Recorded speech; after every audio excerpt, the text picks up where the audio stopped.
So greetings. I have an interesting show today, but as you know, it is called Context Matters with ISAT. And hear this. The topic today is love. Um, how long does it take to fall in love? We're gonna start right there. So because I can tell you this, it's gonna be a very exciting show. Good day, Patricia Booth, veteran, up, Cynthia B. Thanks for joining. Um, you know how we do. That's just how we roll. Um, so here, I don't know if you guys gonna let me know. Sue Macduff, blessings. You let me know if you can hear this song. I was having conversations with my father, my brother. Um, and some friends from Africa, and it's in specifically Ghana. Big up yourself, Jacob. And it's about the types of love and whether we understand love. And this is in the context. Let me just, as I always say to you, sweet lady, what's up? Sharon Clark, what's up? Big up yourself. It's always in the context that context matters. So you must appreciate that in this day and age when we have, well, always in the Jamaican space. There's something happening in this world where it's toxic. I'm not gonna label it toxic masculinity.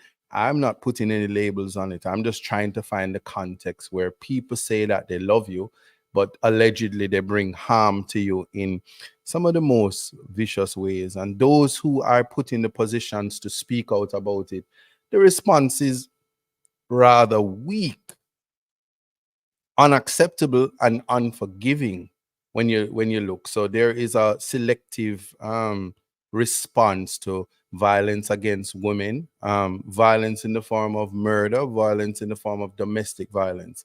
And we selectively would have we label things misogyny when people exercise free speech, but we have very limited responses to physical violence, which actually bring harm to women in society. But one of the things is if the word is love, and we go around using it loosely, do we even understand what we're saying and in what context? For instance, everybody who is listening, everybody is watching. I know you know, so I don't have to tell you that I love KFC, but that's chicken, don't that had nothing to do with the intensity of the love when it comes to Eros. And we'll be discussing that. Ivan Wellington Scott, big up yourself. I see you. I appreciate you. God is good. Anne Marie, Shar Springler, Sharon Clark. I'm acknowledging everybody who's come to give me the support and the love because we are here to learn and we're here to interact. And I promise I'll be taking calls in February. February is the time when love is in the air and Cupid hit people and all of these things. So that's pretty much where the show is going today. So if you don't have no love in you, you probably don't want to stick around for what we're talking about or what we'll be doing. And yeah, that's where we are today. So that being said, I'm sharing a song. I want you to listen. I'm relying on the comment section to let me know if you actually um, can hear what it is that I am saying, or rather yet, what is it or where it is we're going with this. So waiting on you, right? So here we go. Need some feedback as to whether or not you can hear. Do you understand the words that are coming out of my mouth? Ha!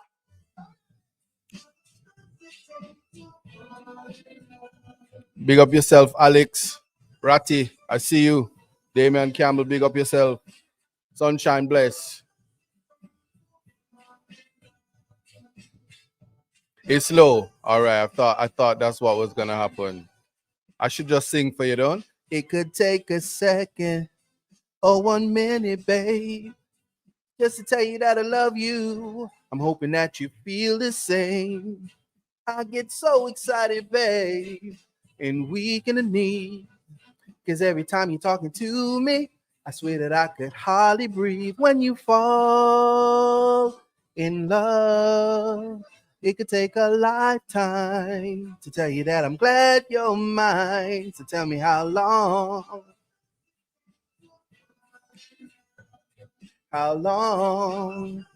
Yeah, so how long does it take to fall in love? That is the true question. And to answer that question, I guess we would have to know what love is. If you agree with me, just leave a comment so I can read it. If you disagree, that's where the conversation starts, right? And you know that you have people who find love for other reasons. So I know there are some Jamaicans right now that saying to fall in love, come to Jamaica and check me on the base. I give you love, you give me peace. When you fall in love, it could take a lifetime. So tell me how long. So that's really where we at. How long? So I want to know right now. How long? All right.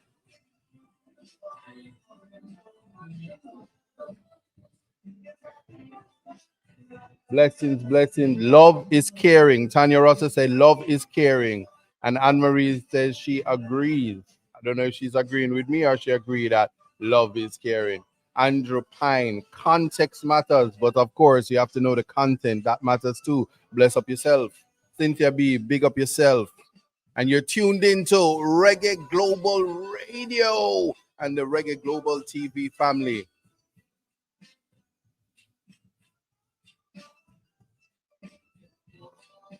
All right, so we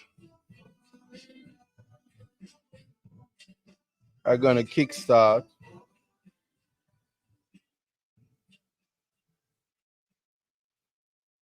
We are going to kickstart the conversation. Somebody would have say, big up yourself, David Jeffrey. I see you. Andrew Pine says he's willing to find out what love really is. I guess that's what we're gonna. That's definitely what we are doing today. Trying to find out exactly what is love, what love really is. We're definitely gonna go on that journey today, and so just sit back. I promise you, the 2 hours fly by so quick. So what we have to do is just really, really get into the meat of the matter and see how best we can answer those questions. And I must tell you this, I am going to actually deal with a particular a particular I'm going to use always introduce you to some philosophical content that can definitely assist us in terms of getting to understanding what we're dealing with. And so that's my intention. That certainly is my hope today.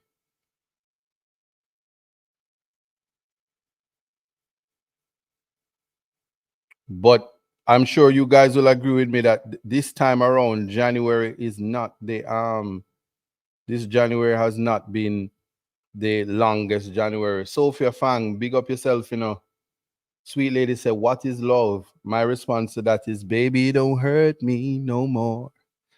But she says, I feel it is a very abused word. It is. As I before you came on, I was saying I love KFC. That's the starting place. Dainty Doreen says love starts with empathy, and then she says, I think. A beautiful evening to everyone. Love has no special time, and Loris Brusher says that. So that is interesting. Big up yourself.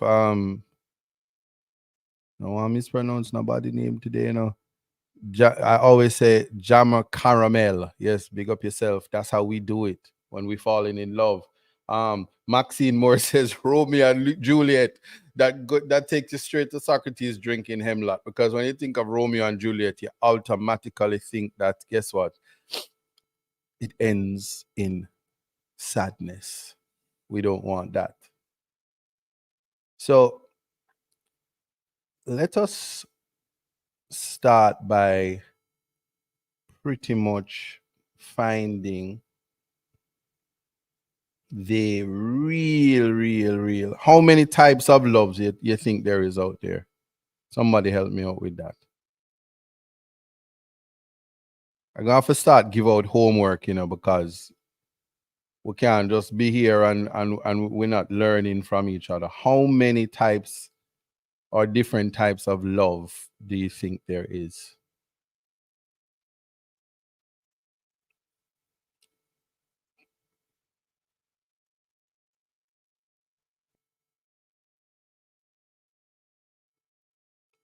Help me out, help me out. Maxine said financial love is the first one. I don't even know if financial love is on the list, but I know a whole lot of people saying, boy, right now, if I can. Anyway, let me leave that. There is a show called My Fiance, something. These are people who marry from all over the world, and I guess it's marry for papers or something like that. But Maxine says financial love. Rita say one love, one heart. Let's get together and feel all right. Anne Marie goes and says it's infinite. I love this topic, Let me tell you why I love this topic. Because we're talking about love and it feels like a lot of 90-day fiance. Yeah, that's what it is. So financial love is 90-day fiance. So there are some people all over the world says right now, hit the points I set because I try to get across the border legally. Anyway, let me stop. All right. I don't know if you guys can see this, but yeah, it never worked out. It has on it the types of love. And let me see if I can get it. No, not getting any bigger. Yeah, it's not getting any bigger. So that's not, I don't think that's gonna help with what we're doing, eh? Yeah, so I have it there, the types of love. But just love can be defined as a feeling. Jam Caramel says 7 of them. I want to tell you, Jam, is 8 of them, and if we follow Maxine, is now 9, because financial love in the modern times, certainly in Jamaica, financial love would be NHT love. Um, the marriage for financial gain is of utmost importance to many people. Shar Springler says, pretend love. When people do like, them love you, but a lie. Natalie said 4 types. So here's what we're gonna do. We're gonna settle with 8 times. Kevin Wright said 2 swap love, and there's 2 swap love and unconditional love. I don't even want to know what the swap is, but we're making up all kind of love. Alexandra Labiche says love is a verb. That's lawyer behavior, Love is a verb. That's lawyer talk. That's some family court talk business. Um, to put things in context, here's the icebreaker. Yeah. So for all of these definitions, some of you might end up in the principal's office. I don't know why in life I find myself there so many times, but people said, why did you go to the principal's office? The young lady says, I said the F word. The other person said, I said the C word.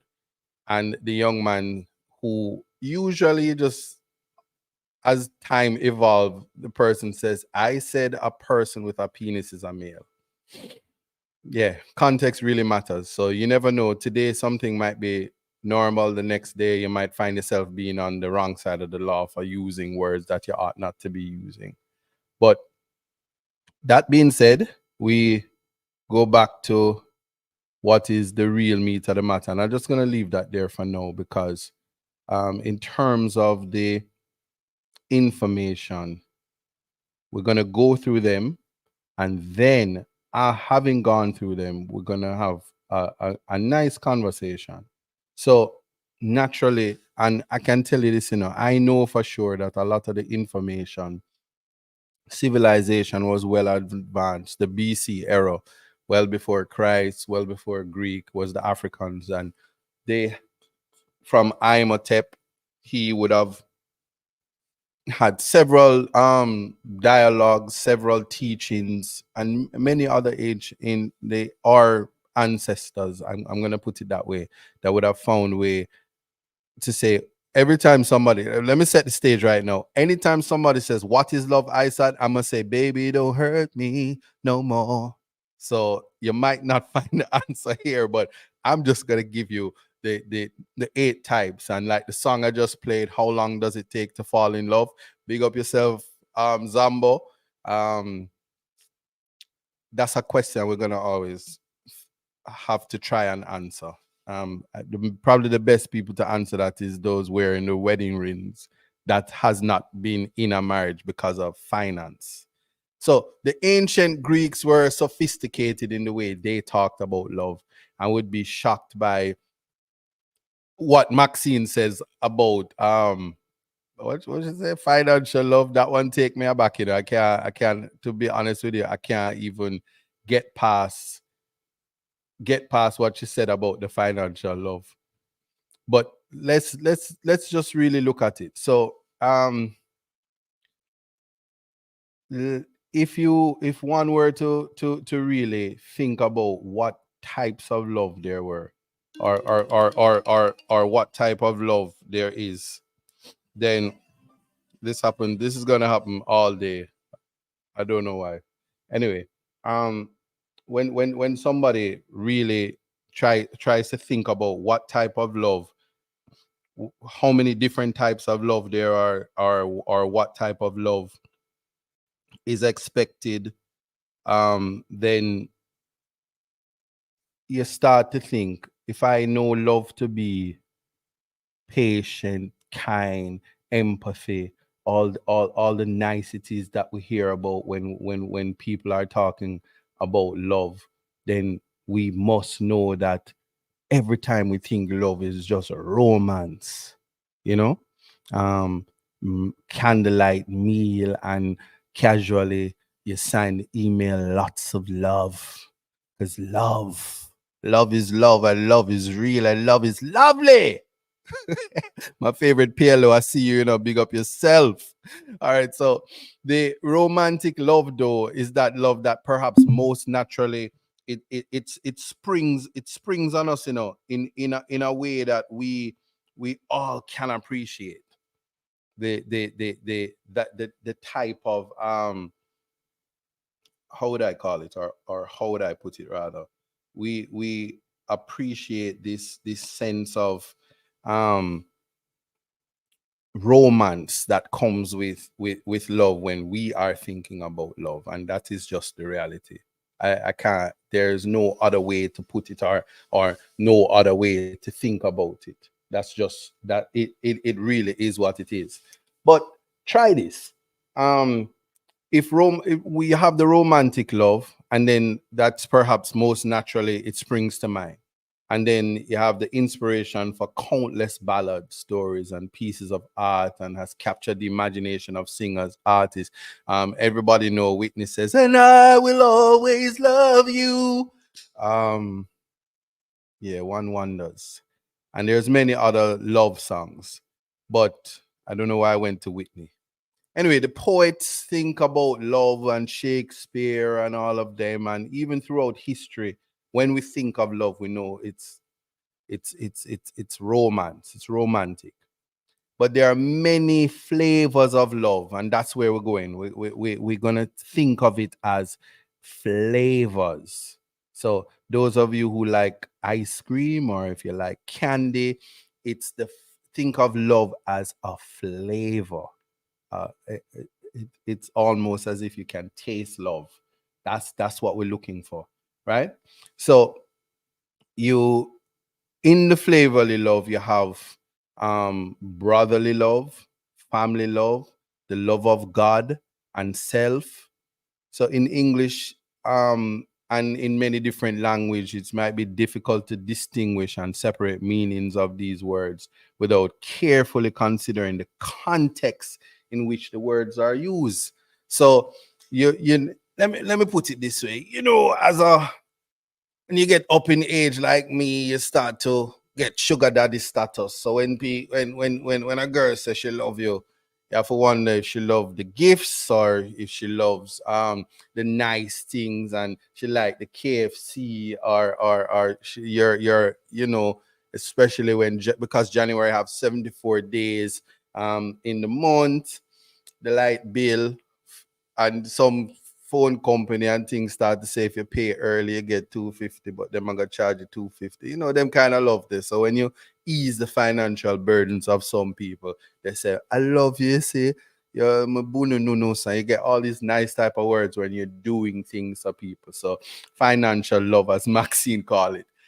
Well, the true reality is you have to find the context, because sometimes somebody say me love you, but yeah, well, somebody say I always get in trouble for quoting, but I'm gonna do it. Somebody say it's a feeling how the love tingle, don't know why me need you so, but I'm gonna leave it there because I don't, if I sing any more of that, I might get charged $520,000. So anyway, the question then, I'm going to ask it and maybe somebody can help me with this.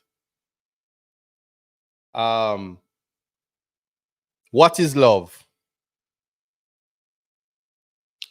If somebody was to call in, I know you're supposed to say, baby, don't hurt me no more, but that's not the answer I'm looking for. But it generates a host of issues. So some have sought to analyze them and others have preferred to leave them in the realm of the ineffable, right? This art, well, when we go through it, and I'm probably gonna use probably the Cosmopolitan magazine or some article to help to assist. Who is this come talking about? What country is this? You're over here with, okay, what madness is that? Oh, okay, I see. Without money. Hashtag without money. Oh, love has to be love without money. I know no kind of love where money. All right, let me leave that alone. Love is pain. Love is sacrifice. Love is patient. Mm. Have you ever been swallowed up? Have you ever been swallowed up? Is that the type of love? Anyway, let me leave that alone. All right, so let's go. And I wanted to write them down, because if I'm not getting any interaction, I'm taking the time to read the comments, So I want the proper interaction today. So the types of love, the first one, and we have to talk. We really have to talk about this one. And here's why we have to talk about this one. We have to talk about this one simply because the love that is attached to this one is one in which you and I know is what everybody think love is. So we need to get down to the nitty gritty of this one. So erotic love. I know I don't sound like Will. This is the eyesight. Eros, or erotic love. So Eros was the Greek god of love and fertility, born of Eros, the god of war, and Aphrodite, goddess of beauty and eternal youth. So Eros is said to have been the one who blessed the union of Gaia and Uranus, after which the universe came into existence. So Gaia was a Greek goddess. She symbolized the earth and was the mother of everything. Uranus symbolizes sky, and Eros represents the idea of sexual passion and desire. So oftentimes, when after you go to KFC and then you buy a Birkin bag and then you buy 6 of them, and then Russian song come out, and then there was a clash between two girls. But that's the life of a city boy when you're spending your money. All kind of love go around. So the ancient Greeks considered Eros to be dangerous and frightening, as it involves a loss of control. So I would just listen to this. Um, it involves a loss of control. So through the primal impulse to procreate. So Eros is a passionate and intense form of love that arouses romantic and sexual feelings. Eros is a primal and powerful fire that burns out quickly. 38 seconds for some people. But I mean, it's not track and field, but you get what I'm saying. So Eros is usually depicted as a young boy with his bow and arrow. Most of you will see him next month at about the time when Bob Marley movie come out, and and people will be in court, speaking about the freedom of the world's greatest dancehall artists and friends. But so that would be February 14th. But yeah, I'm not doing any plugs here. So Cupid, we're talking about. That's the depiction. I just want you to have an idea of that. Hold on. Blessed existence said, I said, yeah, true. I'm throwing you off. How am I throwing you off? And then so Blessed said, me, I try be serious on the topic. And yeah, bring out KFC and Birkin bag. But what is love without KFC and Birkin bag? How else you gonna find love if you don't check Jada Kingdom in a Kingston? and then and then you just you all out there because there's a fight between the two of the sexiest dancehall artists that walk the world over you, and you're not from Jamaica, you're from Africa. But I mean, listen, you distracted me. I'm talking about Eros right now. So um then there's this the so he's always ready either to shoot into the hearts of gods or mortals to rouse them to desire. So his arrows come in two types: golden with dove feathers to arouse love, or leaden arrows with owl feathers to cause indifference. So Eros is known as being bittersweet and cruel to his victims, unscrupulous and a danger to those around him. Eros would make as much mischief as he could by wounding hearts of all. Without warning, he would select his targets and forcefully strike at their hearts, making them fall in love. So, if you're wondering how long does it take to fall in love, as a question asked by myself and my brother Zambo, um, if errors find you, you might fall in love with the wrong person, and that's why you might end up, and you know them gonna crucify you for this.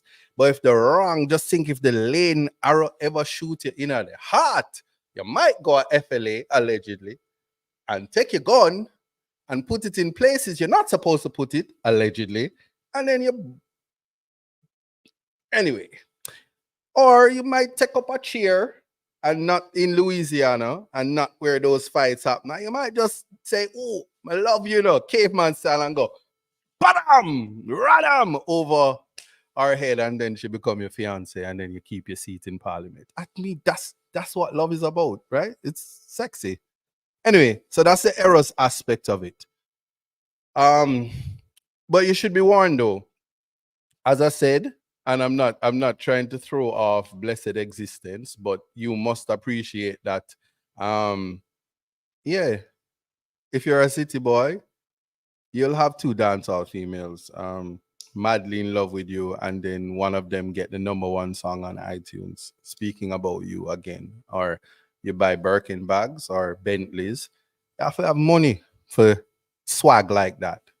So the next type, so we're done with Eros. That's the one everybody we know. We know it's sexual desire. To be honest with you, it has to be lust, because the better the sex, the more you think you're in love, and it wear off fast. Um, and there are some people who have for the men. There's record breaking time. Both not have nothing, no furlong, no go on, no long distance runner. That kind of love. But we have to transcend into a deeper type of understanding of love. So if you notice, face gets serious now. It's all in life. Keep your head up, keep the stride. Filia, or affectionate love, or friendship. Filia. So when you're being affectionate with your friends, which is a natural aspect, not to be confused, because there's a lot of confusion going on in the world, because I don't think we understand love. So the ancient Greeks valued philia for above far above Eros because it was considered a love between equals. It was platonic. So Plato felt that physical attraction was not a necessary part of love. Hence the use of the word platonic to mean without physical attraction. So when a girl say, big up my friend, I love you, you know, I'm a friend, I'm going to love you, and put you in the friend zone, is a platonic, meaning I'm not physical attracted to you. And one has to appreciate that. The blessed, you know, say blessed, you come on, you draw me out today, though. She says, all right, all right. I said, we will agree to disagree so you can get serious now. Okay, appreciate you. Chairman Philip says, love crowns also crucify you. And she quoted Khalil Gibran.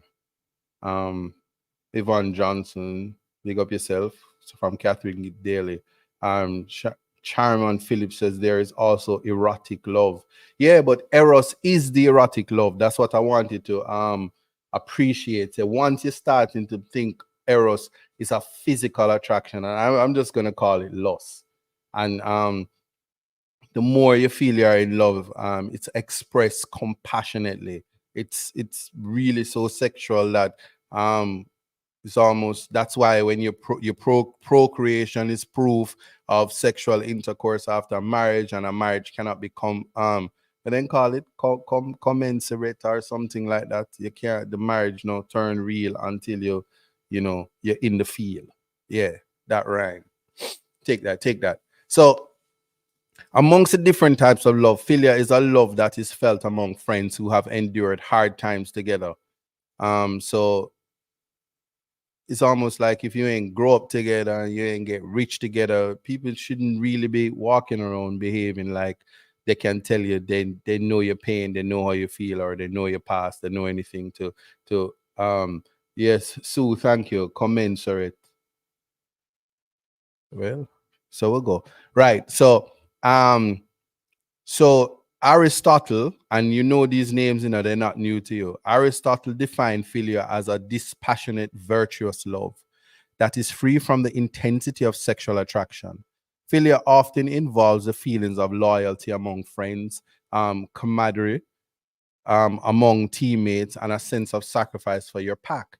It is about loyalty and sacrifice for your friends and the sharing of emotions with them.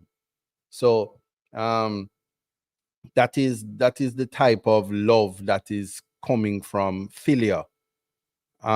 Aristotle also thought deeply about the concept of human well-being and the virtues necessary to live well. So he wrote his findings and conclusion in Ethics, and he concluded that to live well is a proper appreciation of the way in which friendship, pleasure, virtue, honor, and wealth fit together as a whole. So you have to be grounded in having all of those things, and philia is the way to do it. So this thing where you say in love and who you in love with can't have friend, and you get little bun and you're done.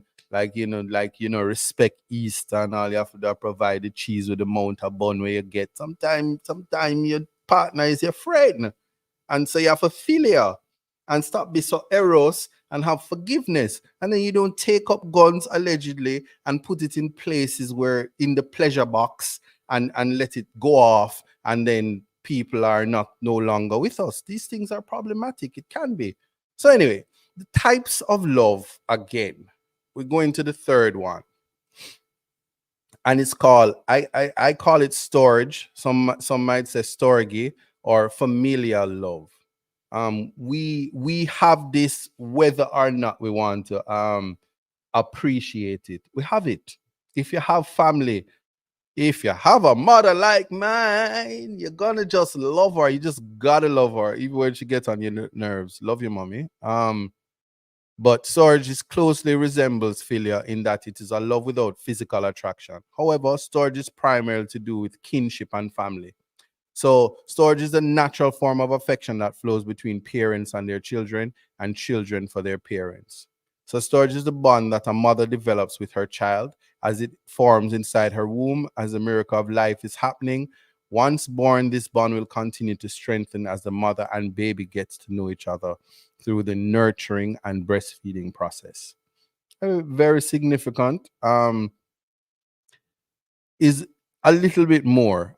It can also be found in the unconditional love that a dog owner gains from their dog. Dogs are the only species who, like a child, run to their owners when they are frightened, anxious, or just pleased to see them. Dogs have a very special capacity to demonstrate unconditional love that is quite refreshing. So, studies have shown that being in contact with animals such as dogs, cats, rabbits, and horses can lead to lower blood pressure and can combat stress and ease anxiety disorder and depression. Pets can provide friendship to those who are lonely, sick, or depressed. So, guess what? That love is necessary, is a bonding, it's familial, and so you can appreciate it. And that's why I said, you when you have connection to your family, and this one is, it stresses the mother to child type of relationship, and even how you can appreciate how, when you're from the upper echelons, and we're not talking about the brown dog that can survive on its own in Jamaica, but you get one of them the poogles and the ninjutsu dog them that you can fit in your bag, and you put it in your bag. Big up yourself, Lisa, and you're all cute with it, and it's your little snookums, and the dog loves you, and you love the dog, and the dog become a part of the family. Um, in my family we have Lovely and Sprinkles, and these dogs are highly valued, even more than as family members, even valued more than other human beings that you come across in life. And that is life. Kind of how in the military, in the even in Russia, Putin has a dog that he loves more than human beings. Same for the White House, same for police officers. There are dogs who serve in the police force that are valued more than human beings. So don't take that love between the owner and the dog lightly, and it falls in the familial type of love. And I did indicate to you the name of it, which is familial or storge, right? The fourth type of love, I hope you're following me, um,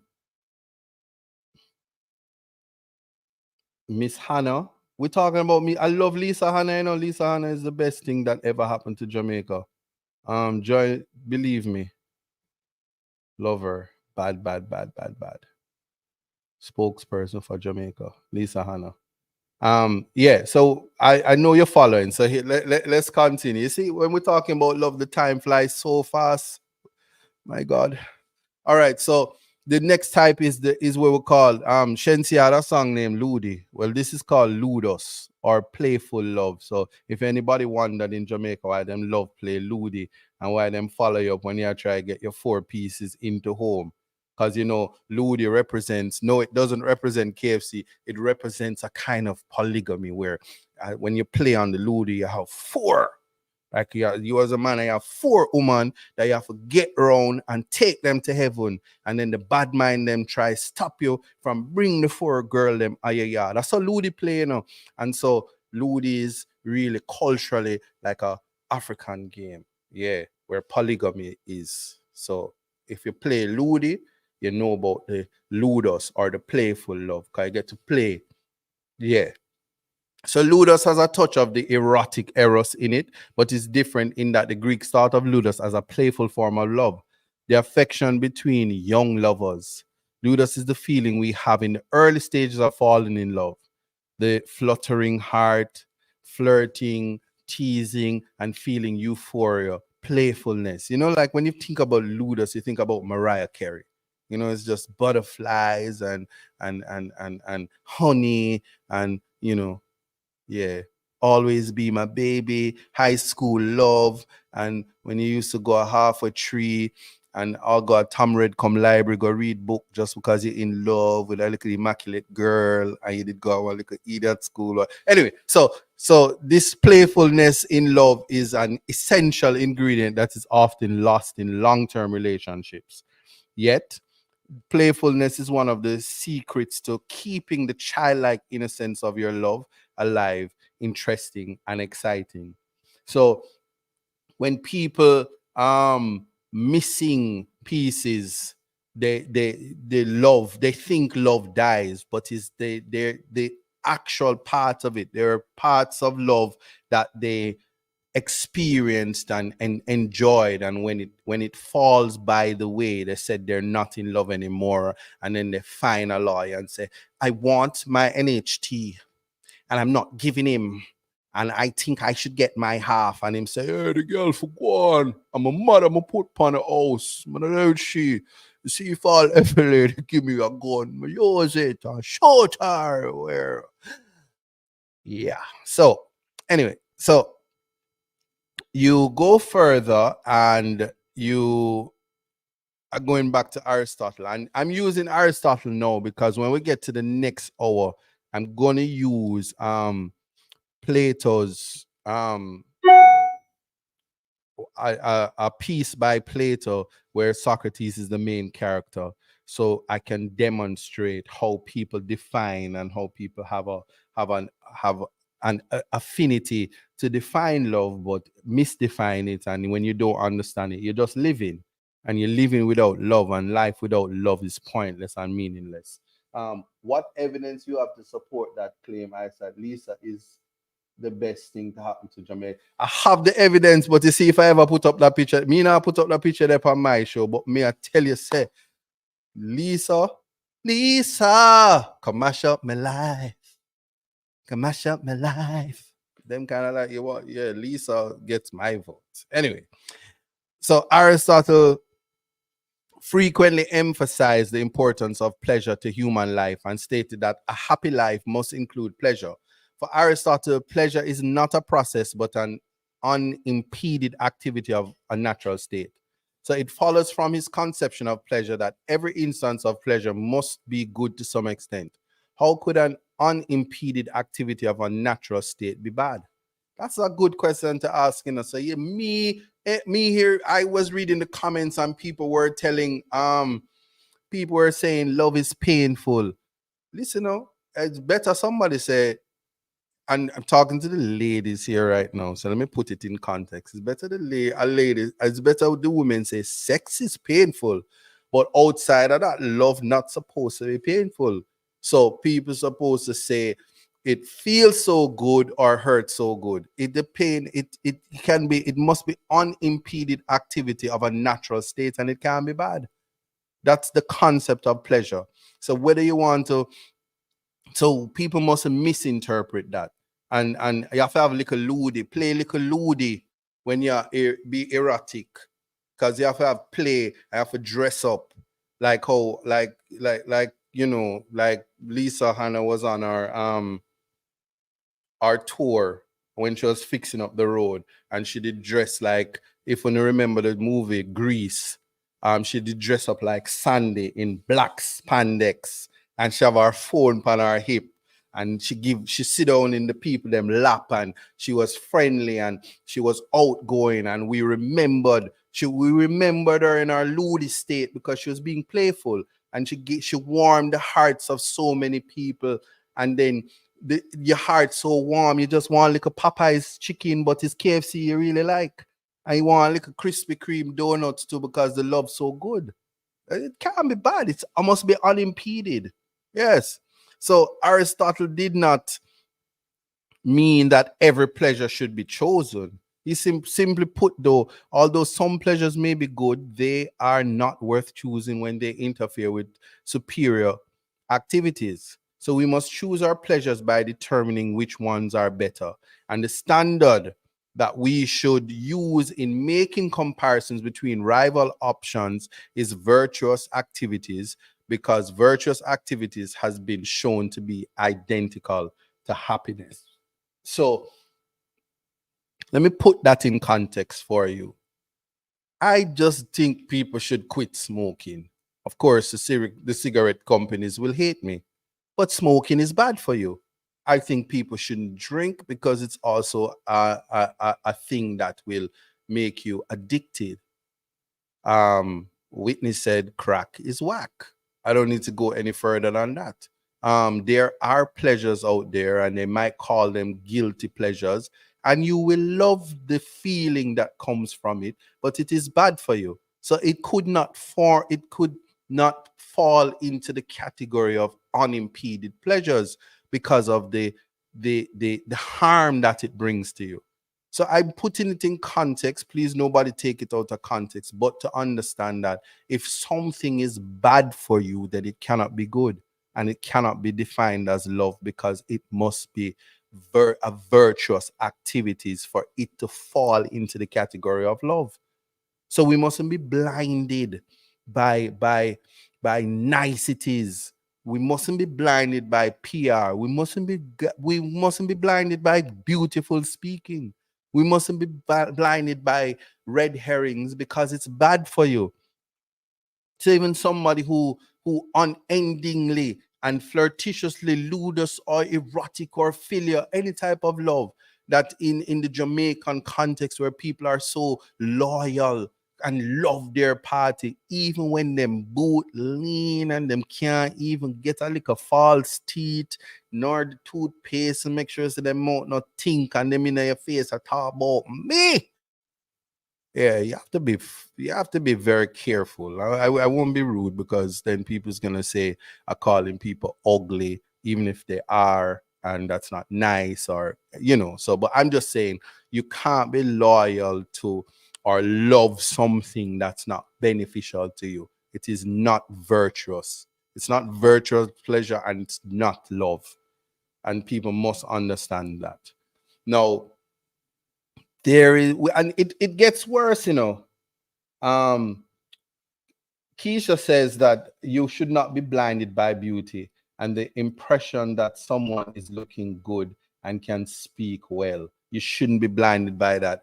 But I could say this: when I look at the political space, I will be blinded by Lisa than be blinded by some of the not so beautiful. Thank you. Anyway, types of love: mania or obsessive love. And don't leave me alone, because Lisa is Miss World. I can speak about it. There's no question in my mind that she's beautiful by the standards of the world. Um, so types of love: mania or obsessive love. Watch me now. Mania or obsessive love is a type of love that leads a partner into a kind of madness and obsessiveness.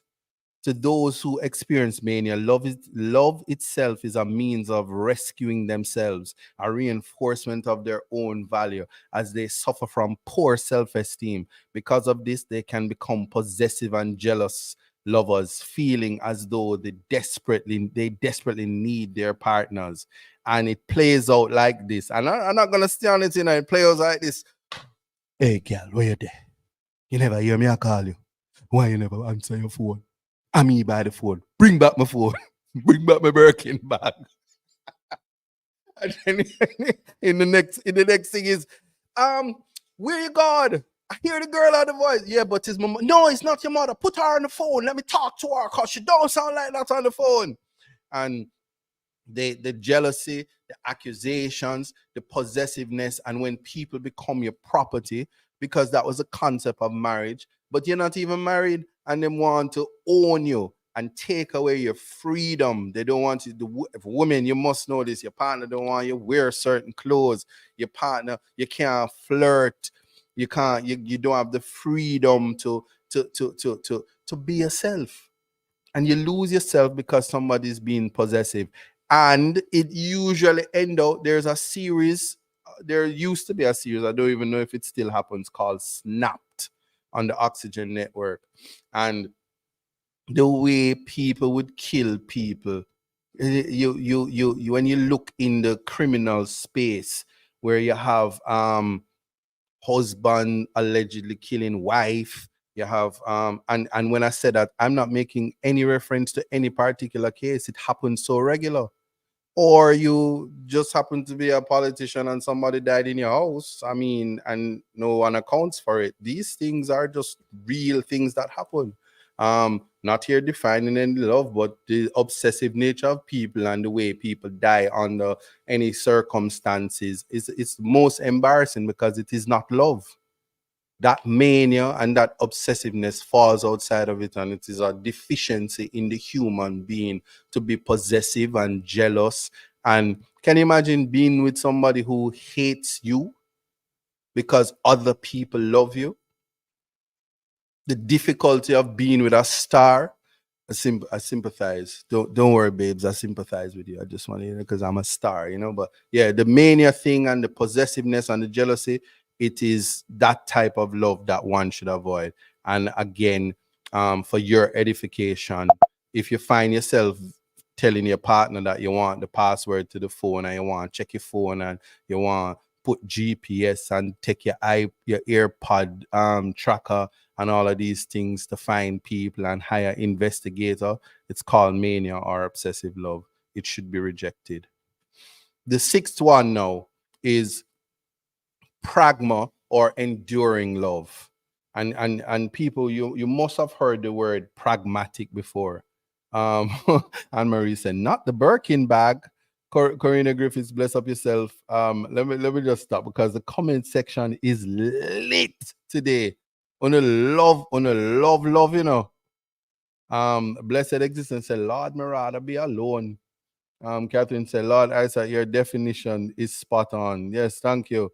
Charmin Phillips says, based on feelings alone is a no-no. Feelings come and go. Therefore, judgment and decisions must be involved. Charmian Phillips, that sounds like financial love. And get away from the beauty and the niceties, because we have a life to live and we have kids to feed and we have to live in good place. Yeah.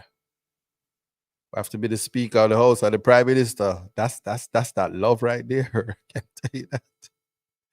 Yeah. All right. Anyway, types of love, and we know at pragma and enduring love. So pause, listen, do not be distracted. Work with me. Is a vibe. Pragma is an enduring love that has aged, matured, and developed. Pragma is beyond the physical, and Carmion just said this. It has transcended casual love and has formed a unique harmony over time. You can find pragma in couples who have been together for a long time or in a friendship that have endured for decades. Time. If you ever hear the term God on time, that is the only way you can experience that. It's not a yesterday thing or a tomorrow thing. It's not a Generation Z thing. It's not a TikTok thing or a social media thing.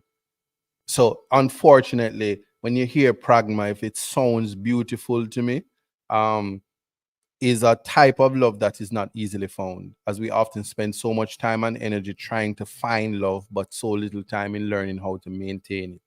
So pragma is the result of effort on both sides. It is the love between people who have learned to make compromises, who have demonstrated patience and tolerance to make the relationship work.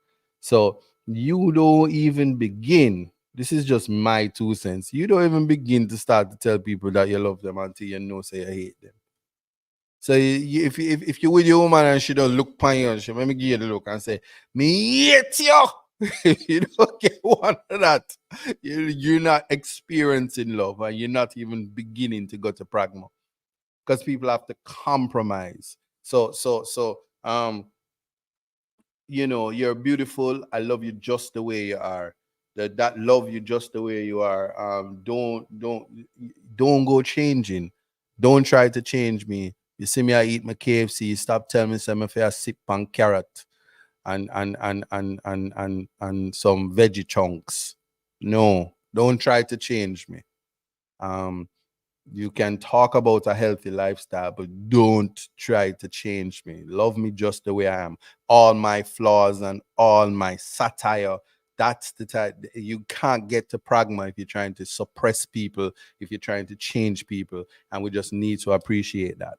Um, just hold on. Blessed existence. No, pragma is not agape. We're getting there. So we're now at the Philautia or self-love. And no, I did not say Philautia. Please do not get me in trouble. Let me spell this one. This is Philautia.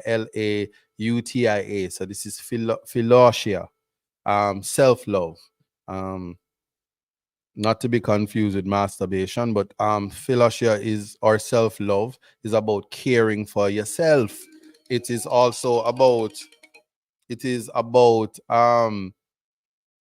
not, yeah, so it's about The Greeks understood self-care is necessary before we can care for others. So if you don't even know, you should learn to love yourself before you're gonna even try to talk. That's why people mania. Well, if you have low self-esteem, you can't love yourself, and when you can't love yourself, you're incapable of loving the next person. So Philautia is not unhealthy or vanity nor self-obsession focused on personal fame, gain, and fortune, as is the case with narcissism. Instead, Philautia is self love in its healthiest form. It shares the Buddhist philosophy of self compassion, which is a deep understanding that only once you have the strength to love yourself and feel comfortable in your own skin, that you will be able to care and demonstrate love for others. So, Carla says, listen, oh, I'm not even going to read that. Carla, behave yourself. Blessings to all. Whiskey, you all laugh. Whiskey is my brother, but I'm gonna tell you this: whiskey have the Ludus law. Him late, so him don't know what I'm talking. So Aristotle described all friendly feelings for others are an extension of a man's feelings for himself. So you cannot share what you do not have. So if you do not love yourself, you cannot love anyone else.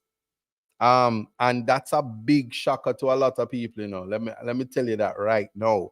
The only way to truly be happy is to find unconditional love for yourself. So let me say that again. You love you yourself as much as anybody in the entire universe deserve your love and affection. That's from Buddha. Um, Janet Jones says some people self-love till them selfish. No. So when you recognize and you understand and appreciate that somebody loves themselves, that somebody is showing that love and that compassion for themselves, putting themselves, caring for themselves. Um, listen, Bruno Mars had it wrong because I'm not going around catching no grenades for nobody. Yeah. And then somebody knowing that you won't do the same. You put me first. And once I can do that, I can love you. And then if you say you don't love me anymore, I'm not gonna fall into pieces. Because for me, yeah, I always say love it can take a second or a minute to fall in love. So the same way me can fall in love, me can do it again and again.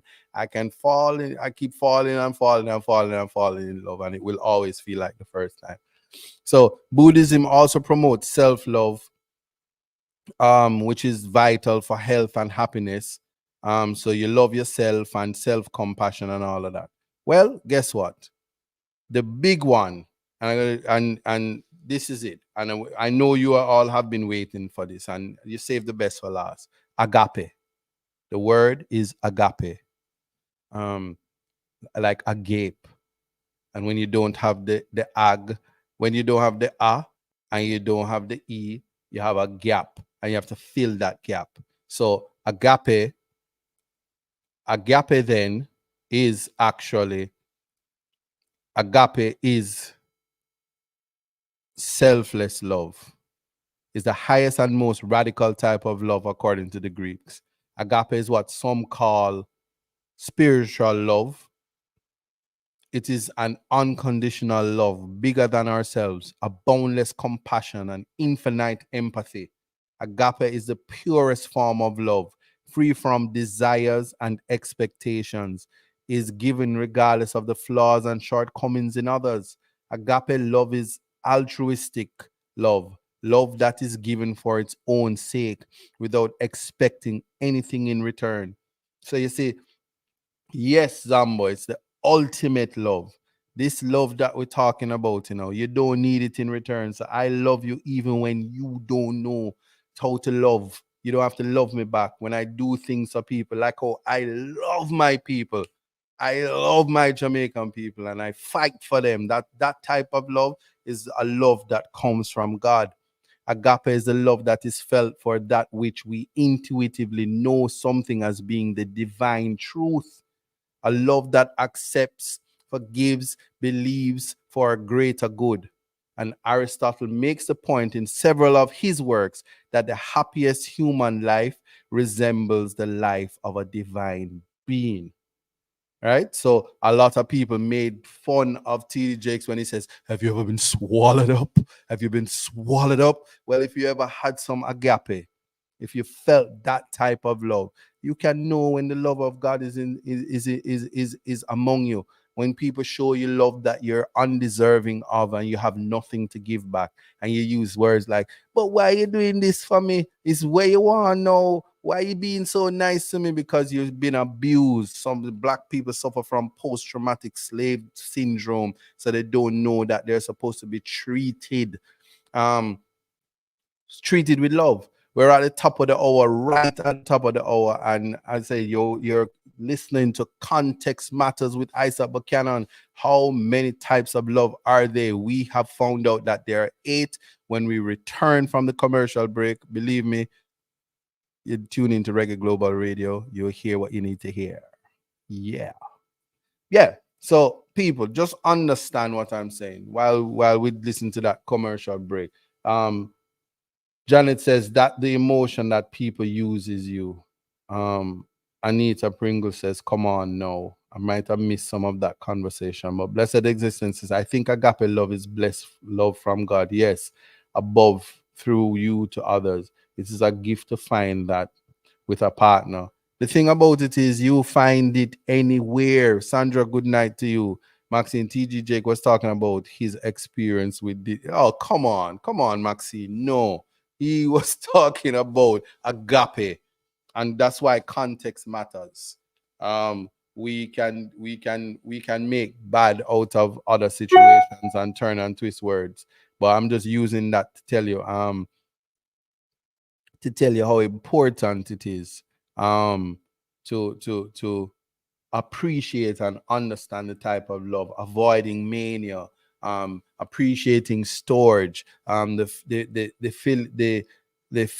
Philautia and Pragma, the the the difference between Filia and know that Ludus, even though I laugh about it and it's a playful time, boyfriend and girlfriend type of love, that it's not lasting, and we should be striving for pragma and using agape to get there, and just that type of that aspect is what is important. So I don't know if you saw that my countenance has changed immediately as I start to talk about agape, because I can only use my experiences in life to tell you that if you're not connected to universal existence, so that when the sun is on your face, you're feeling God. When cola bites you, you know that it is God. When you feel the energy of the Holy Spirit that overcomes you, especially when your enemy is trying to tear you apart. But like you're in, like Daniel in the lion's den, you're untouchable. Just knowing that when God has you, there's no weapon formed against you shall prosper. We say these things, but we don't understand that the belief of it is the feeling that once God is with you and God has you, there's nothing. Man can only do what them doing, and then next thing you know, them in court of appeal with contempt orders and them disgraced and embarrassed, but their friends can protect them from it. It's a part of life. Likewise, you can be the greatest man in the world, but you still have to go under the knife for prostate cancer. You maybe dead and be the greatest man in the world, and they make a movie about you, and then people come to you and you're not here to enjoy it. The thing about it is what God has done for you, that even in death you can be the great. And we're talking about dead people: Aristotle, Plato, Socrates, Bob Marley. All of these people have left their mark on the world, and have struggled with the concept of love. No, some of us know the hour and the minute that we are going to die. And when you're plagued with sickness, um, some of the richest men in this world, Stephen Jobs, rich, rich, rich, rich, rich, and we using Max and Apple and all of that, and he died. So if you're not connected through agape to appreciate life and appreciate all that God, yeah, God is love. Only He can set you free to be who you want to be. God is love. Don't compromise your feelings. Know who you should believe in, because that is when you'll understand that only He know the plans of man. That is what I want you to experience and feel. So now we're back on it, and I'm just going to conclude this before I go into the philosophical hour, which is the exciting part. Big up yourself, Leroy. I mean, I like how everybody big me up as Mr. KFC, and nobody now send no chicken for me, you know. What them putting on the chicken? All right, so we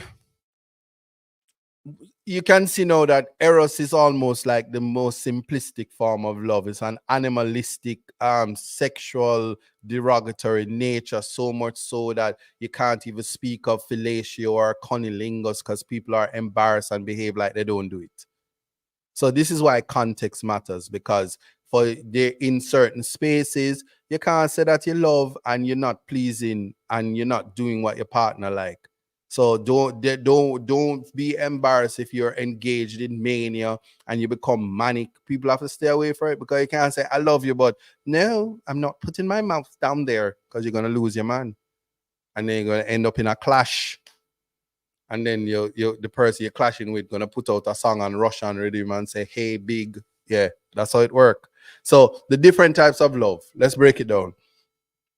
You don't have to anchor on romantic love.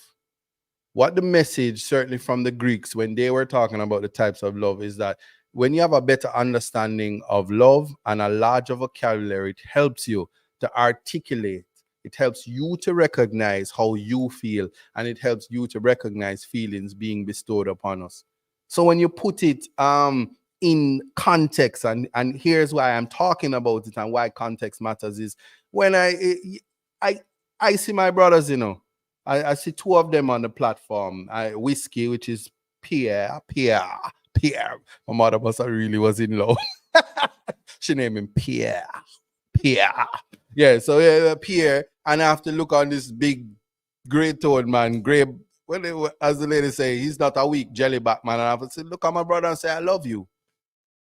And he doesn't say, oh, move yourself, because they know that we understand by growing in a household where we have the brotherly loves. And you can look on your friends too and tell them that you love them without people say that is a funny guy thing. And you can look on females and have beautiful, healthy relationships without people thinking you're misogynistic or before you think that, because you can joke in a space where people understand you and communicate because they understand your love language. So what I would say to you, to depart from, now that we have the context and now that we are equipped, we're no longer uneducated in matters of love, because we have for the first hour educated ourselves in the conversation of love. Here's what the takeaway is before we go into the philosophical aspects of it, which I think is the exciting part. um we are all students of love, and we can thank our ancestors. So whether you think it's the ancient Greeks or or your black and say they stole it from Africa and all of this, what we learn is that there are many types of love. That it's good to talk about love, and when you're loving, this is just a takeaway. My advice: stay away from mania.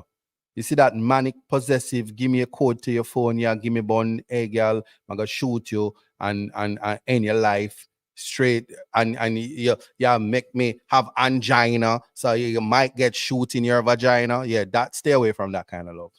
Don't be a Lorena Bobbitt in 2024. It's not love.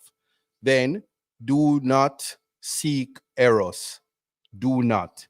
It usually ends badly. So you see all them women, they were them see you and talk about them. Or when I was doting over Lisa Hanna because she looks good and she's the reason why there are two P's in PNP, all these kind of things. You don't seek Eros. It ends bad. That's not a love that's lasting. As you go up in age, you'll understand that. Cultivate Filia by spending more time with your friends and family. And guess what? Your friends and family can be your wife. It can be your girlfriend. It can be, ladies, it can be your boyfriend. It can be who you love. Let me put it like that. Let me not cut words. And if you spend time with friends and families and enjoy your friends, enjoy your family, and cultivate that, you'll be in a positive space. Add some frivolity into your life from time to time with a little ludic activities. So, not inviting people to become Will Smith and Jada. I'm not doing that. I'm just saying you can have philic relationships through ludic activities. Invite friends and families and enjoy yourself. Think of paintball shooting. Think about bungee jumping. Think about activities with your friends that don't include Caymanas Race Park and then you go and gamble and then you lose, and or a casino. Think about excursions and the outdoor so you can connect to Agape. Seek Pragma. So your long lasting friendships, your long lasting relationships, seek it. You want to become better at it. You want to experience that. And then indulge in Storge. Let your maternal and paternal instincts out. For any lonely soul, get yourself a dog. If you're lonely, get a dog. The dog will love you back. A cat is a little bit more independent. If you're gonna get a dog, don't get the mongrel dogs in Jamaica because I don't know, they survive. Them even get visa and go Canada without them owners. So get one that is dependent on you and become paternal if you're not into other forms of that. And connect with your parents if they are alive. Let them annoy you. Let them annoy you like my mother annoys me, but I love her. Also my father. Get that, keep that connection because you don't have them forever. You're not forever. So seek Pragma. It's important to your existence and your heritage and your future and your past. um then practice Philautia. May I be clear, because me not send nobody for go practice Philautia. That's a $520,000 fine that I will not be paying in 2024. So practice Philautia, and that is to stay away from stress, anxiety, and depression. And then the last thing is for the most advanced students, the most advanced of you who can have an appreciation. Because I know there are some people who say, "Me don't believe in a God," but I'm talking about a universal connection, understanding the greatness of the elements around you, and seek agape so that you can go out and be compassionate. You can have empathy. You can feel the power of the godness in you, and people will fear you. And you know why they will fear you? Because the truth is the truth and is not an offense. And it don't require money. It don't require financial love, which I learned today from this conversation. It don't require those things. And you will know that not only that context matters, that you matter. Because you are practicing Philautia, you're loving yourself, you're staying away from anything that is toxic to you, and then you strengthen yourself with the love of God, right? The God being the universal existence. So that's where we are in terms of dealing with the eight forms of love, the eight type of love. And it to be honest with you, the whole conversation I've been running my mouth, but it's quite sexy. And I'm sure that you'll agree with me. Now that we understand. So when people come around here and say you love me, you say, look on the mania. Look on this maniac. She's a maniac, maniac on the floor. And she's dancing like she never danced before. Who can tell me where I'm going to go? Obviously, if I'm singing that. No, I'm not in love with a stripper, so don't worry about it. But that's pretty much where it is. So from that is where I'm now going to, in this hour, introduce you to, big up yourself, Rosie. Any questions before I move on? Because we're getting into, it's going to be a little bit heavier now. Any questions, anybody? Kevin says, is there love on any other plane of existence? what kind of plane called Jamaica? Now here Jamaica again. What kind of plane you talk about? Plane of existence. That was such a philosophical question. Um, help me out. Flash that Anne Marie, you know it gonna get a dead set like she's never dead. I'm not sure the water upon myself though. Dawn, yes, love you too, love you too. See me, I get beer love. Everybody just a love off of me. So anyway, right. So if there are no questions, and I'm trying to be interactive. Ronald B says God is love.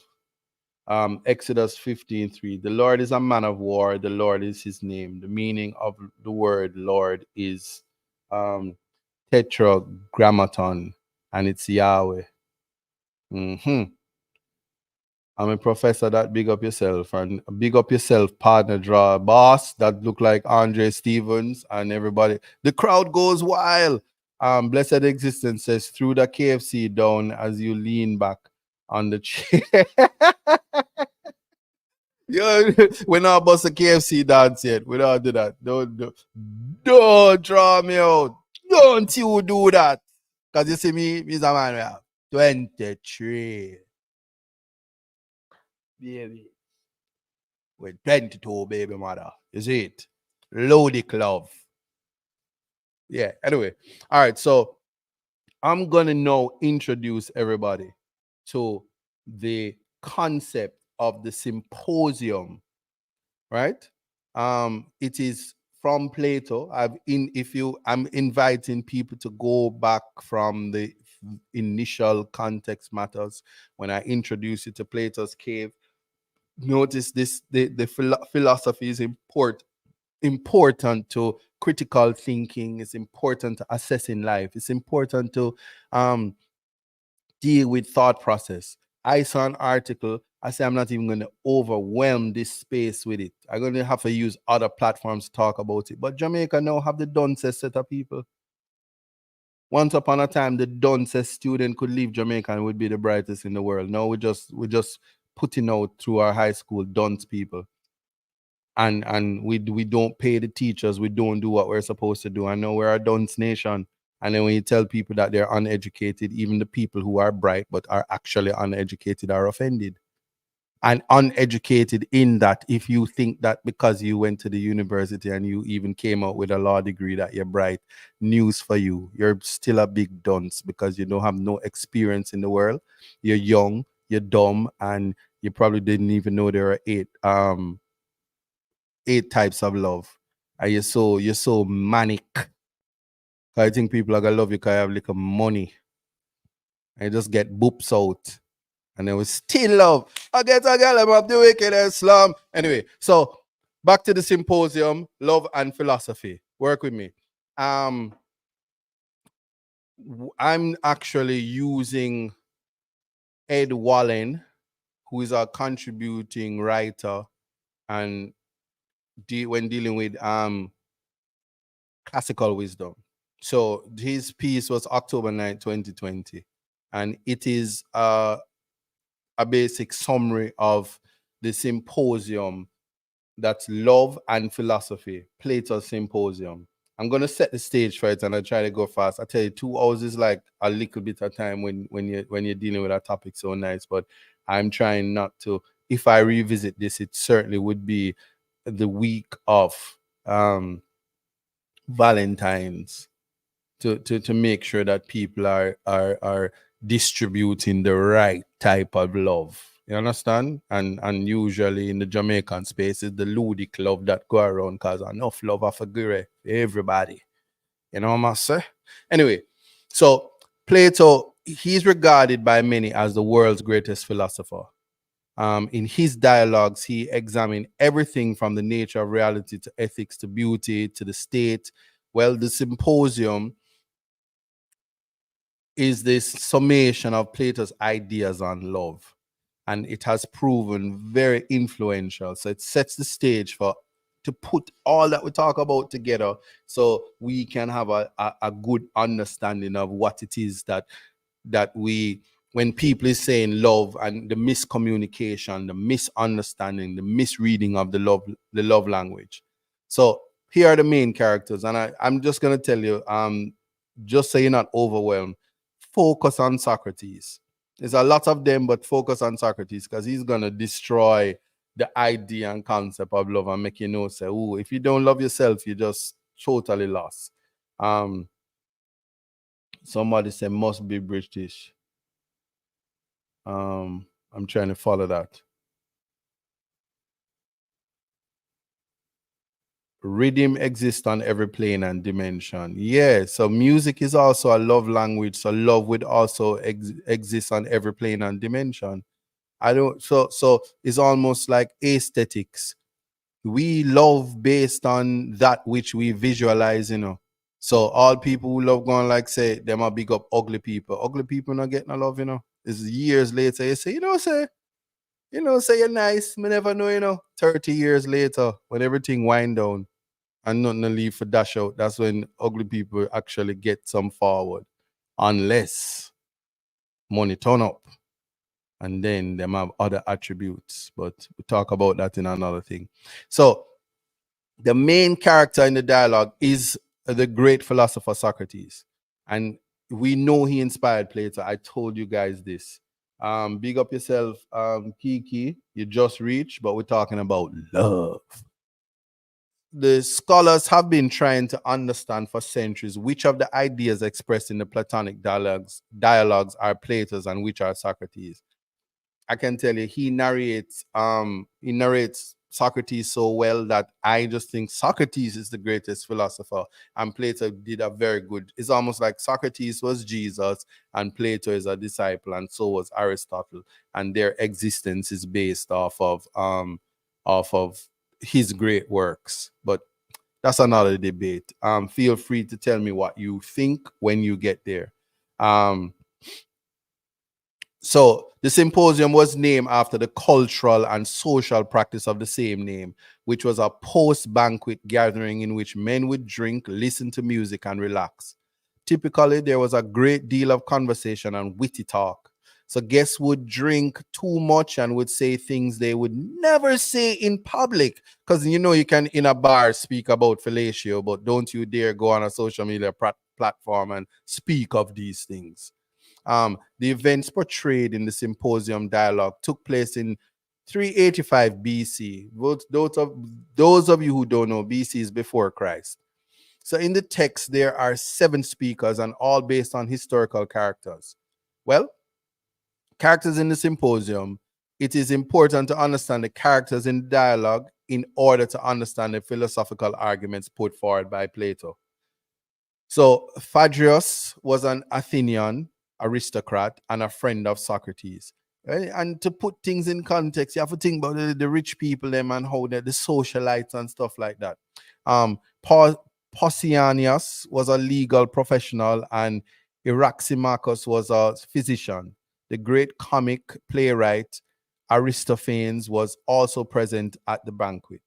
So the host of the banquet was Agathon, a tragic playwright, and Socrates is also present, as is Alcibiades, and the notorious Athenian politician and general who played such a prominent role in the Peloponnesian War. They all offer different definitions of love. So, going through the speeches for y'all now. So, like the Platonic dialogues, the work, which is very literally consists mainly of speeches, Socrates arrives at a party late because he had been lost in contemplation. Agathon invites his guests to make a speech in praise of love. So the stage is set now. Kevin says, white get more than black. Pretty people get more pay on the job anywhere in the world. So ask the boss. Men get more than women. And there's a whole conversation about pay and none about love. If you love your job, you don't need pay. The prime minister said so. But you get what you pay for because it's love. So, the next person who spoke was Phaedrus goes first, and he quotes some poets and argues that love was the first of the gods and promotes excellence and goodness in people. He argued that there's also a lower sort of love, one based on desire and sexual gratification. Then there's a kind of divine love which involves a lover teaching his beloved virtue and wisdom. So if I can't teach you, baby, I can't love you. If I can't mold you and shape you, I can't love you. So next spoke the doctor, Iraximarchus, who says love is moderation and balance. As I'm getting them out, I need you in the comments to tell you where you fall on the plane. Pick up yourself, Audrey Cook. All right, so the next up is Agathon, and he gave an elaborate speech arguing that love is the youngest of the gods. The object of love, according to Agathon, is nothing less than beauty. Lisa! Yeah, nothing less than beauty. That's what Agathon says. Socrates then spoke, and he disagreed with Agathon, stating that he mistook the object of love with the intrinsic nature. He then told the following story. He once met a wise woman who called herself Diotima, and love was a spirit. So Socrates learned that helped us to attain what we desired and needed. It is a spirit of daemon, and it mediates between the gods and men, reproducing itself either through the birth of new beings or new ideas. You see where we're going. You see where that take you. Socrates held that the world of the senses is based on forms which exist in an eternal realm. Thus, love is the desire or spirit which lifts the human soul to the knowledge of the forms. The forms were the essence of things from which flow what we perceive as reality. So they are called ideas in some translations. One of the most important forms was the form of beauty. And Socrates said that love can guide a person to its contemplation.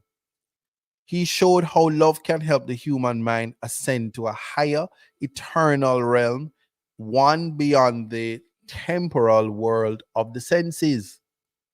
At this point, the notorious Alcibiades, this is the politician who is very who he ascends to a higher sorry, he was very drunk and rowdy, and he butted in and he interrupted everyone to tell them how he tried to seduce Socrates. So in ancient Greece, sexual relationships between males were tolerated, and those between an older man and a younger man was considered praiseworthy. And if you see how the world has transcended now, you wonder if it is a repetition of that which was in the past. So this politician, his story showed that Socrates had no interest in sexual pleasure.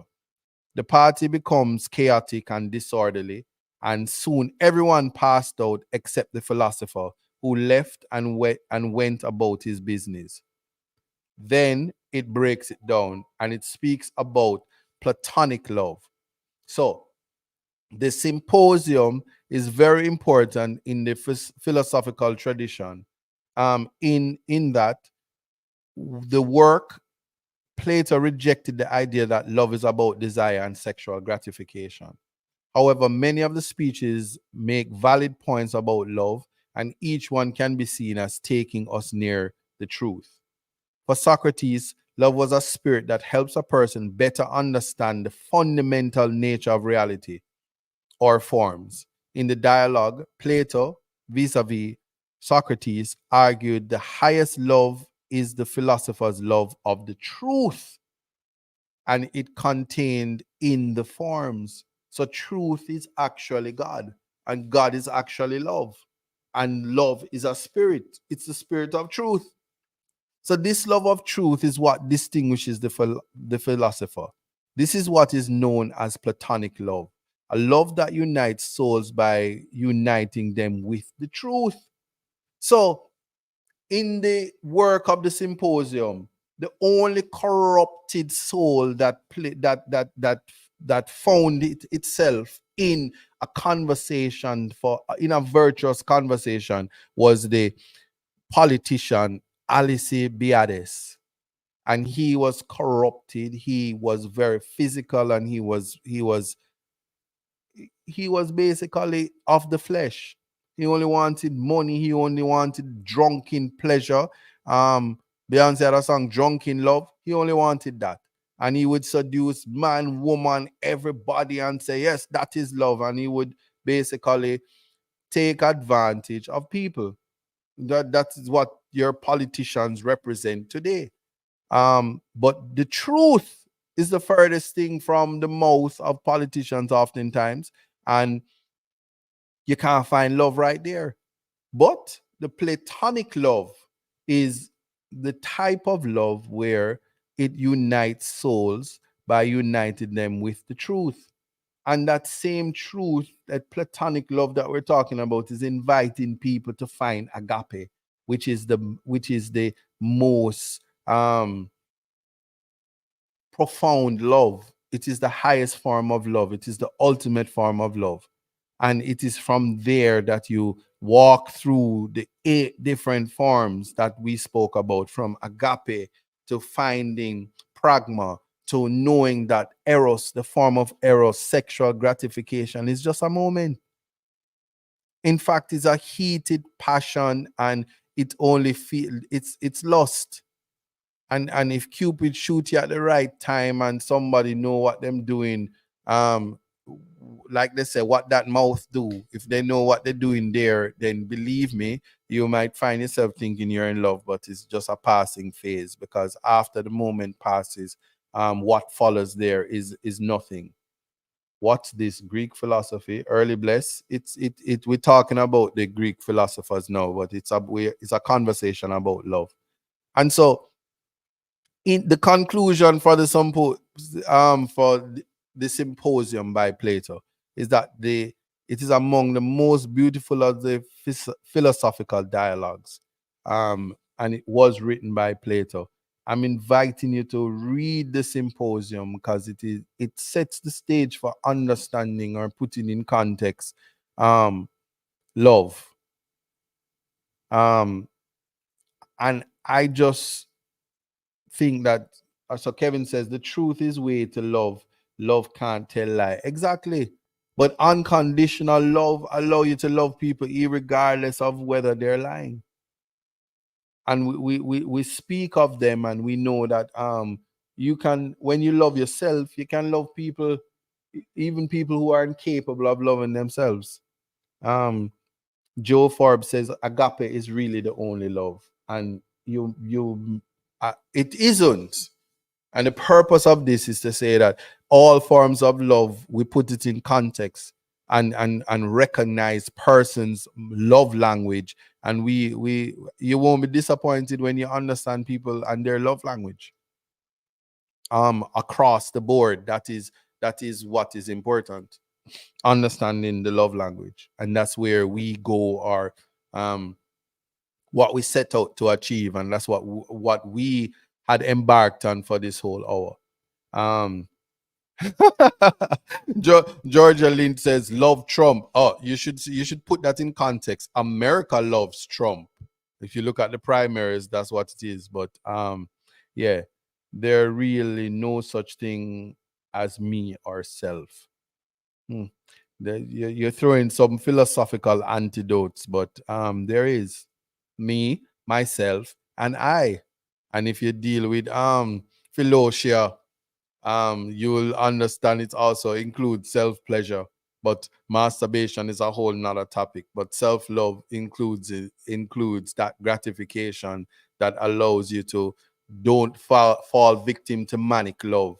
And so when the natural instincts of sexual desire consumes you, can take the agape route, and you can pray and pray it off, or you can do what you need to do and get back to what you're doing. It can be love in all its forms, especially the physical, basic, erotic, sexual, lustful desire, and ludus included, will cause you to lose a lot of time and a lot of resources trying to find your way there. But to summarize the whole idea of the symposium, because I don't want it to get lost. I just want people to have an understanding of the love that we're speaking of. And deal with it this way. Um, so Socrates would have continued his discussion of love by restating an account given to him by by the woman Diotima. Diotima, that would be her name. And he claims that he once held the opinions expressed by Agathon, and that Diotima convinced him he was mistaken through a series of questions similar to those Socrates has just asked Agathon, which I had spoken about earlier. So he picks up where he left off in his dialogue with Agathon, only he now presents himself as being in Agathon's position and presents Diotima as taking his role. So he is explaining to them that I was an ignorant fool. I was uneducated in matters of love, and my enlightenment came from Diotima. So he having been convinced that love is not beautiful or good, Socrates asks Diotima if it means that love is ugly and bad. But Diotima argues that not everything must be either one thing or its opposite. So, for instance, having unjustified true opinions is neither wisdom nor ignorance. Wisdom consists in justified true opinions, but one would hardly call a true opinion ignorant. So if you say that somebody is ugly and it's a true opinion, beauty is in the eye of the beholder, but the opinion can be respected. But if it's a true reflection of what the person is saying, then it cannot be an ignorant opinion. And it cannot be that the messenger who is saying it, and because of where they're saying it from, that it makes it any less true. Ronald B says fornication can never be defined as love. That's abomination. And that's that religious spirit, Ronald. I love it because that is important. Because what we said earlier is about finding virtuous love, that which is good. So if you think something is bad, then it could never be good. So you're not wrong, and I value your opinion. That is what we're trying to get to. So Diotima points out that in spite of himself, Socrates has denied that love is a god altogether. They have concluded that love is not good and beautiful because he is in need of good and beautiful things. No one would deny that a god is both happy and beautiful, and yet love seems to be neither of these things. Then Socrates asks, does that mean that love is mortal? And Diotima replies once more that not everything must be one thing or its opposite.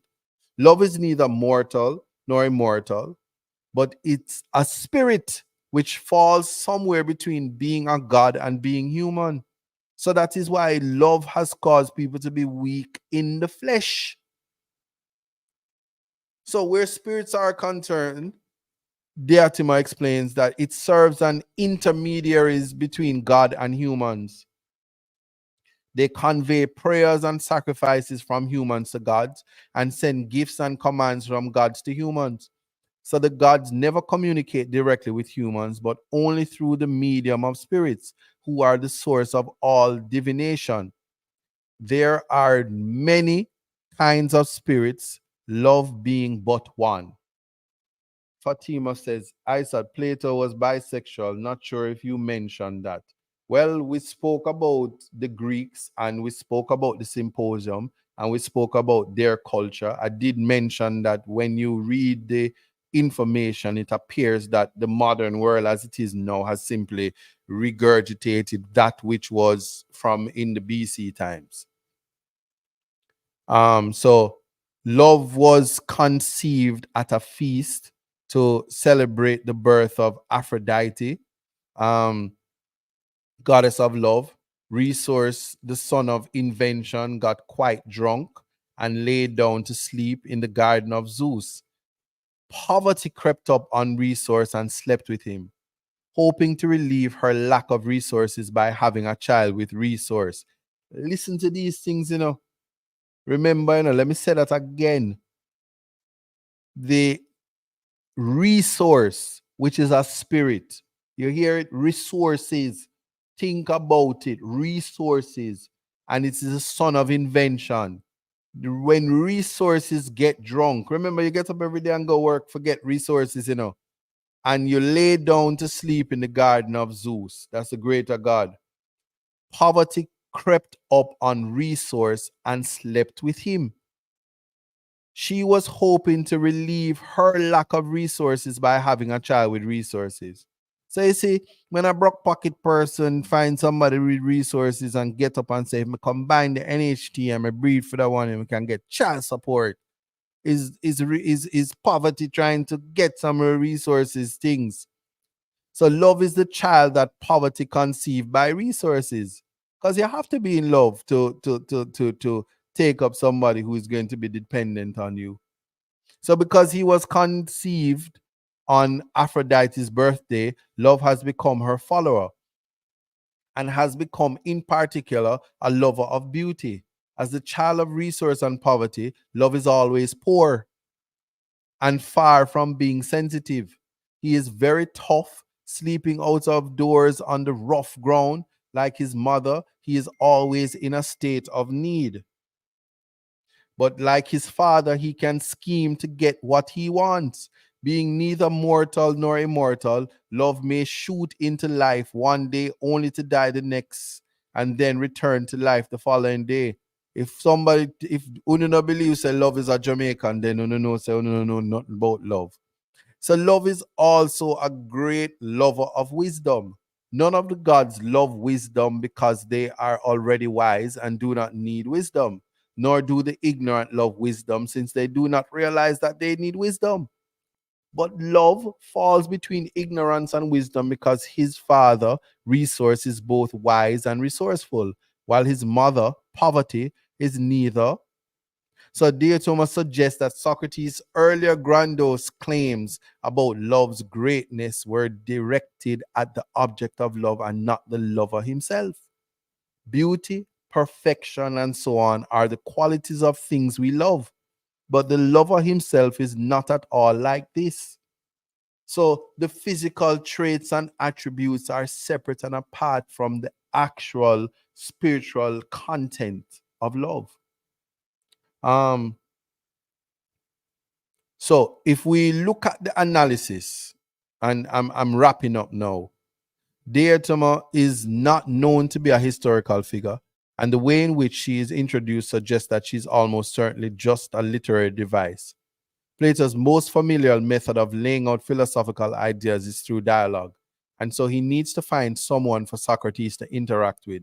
Agathon has just bowed out of the conversation, so Plato invents the character of Diotima in order to carry on the dialogue. So really Plato was having a monologue, but Socrates turns it into a dialogue with an imaginary person. Also, Plato wants to set Socrates up as the perfect exemplar of love, one who is always searching for wisdom rather than someone who has wisdom.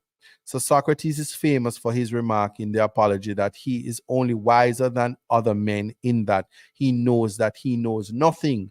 We did the Apology already, so you can go back to previous context matters to get the context of where we're going.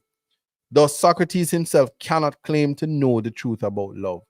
Instead, Plato introduces Diotima as a prophetic figure who does know the truth about love and who can lead Socrates toward it.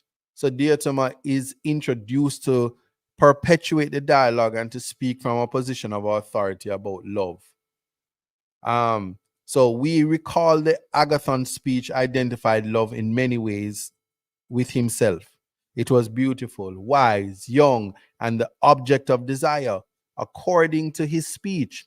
Socrates reverses Agathon's claim, suggesting that Agathon and the love he speaks of is not love itself, but is rather the object of love and desire, the object of love's desire. So, as the passive partner in his relationship with Pausanias, Agathon is quite literally the loved one. Now, we should note then that Socrates here sets himself up as the exemplar of love. And then he loves to seek wisdom. lives simply, and is quite poor. He is tough and brave, according to Socrates' account, and all these qualities are also true of Socrates. So, notably, Socrates calls love a lover of wisdom, which in Greek means quietly, literally, a philosopher. Socrates is beginning a move that will be elaborated further by Diotima, whereby the philosopher is a perfect exemplar of love, someone who is always seeking and never finding. So, as such, this section further builds on the notion that love is a relational property, one that holds between things rather than holding on things in particular. So it has to be between rather than holding on. So Diotima builds a myth to rival that of Aristophanes, suggesting that love is the go-between mortals and God, and that love is the child of resource and poverty.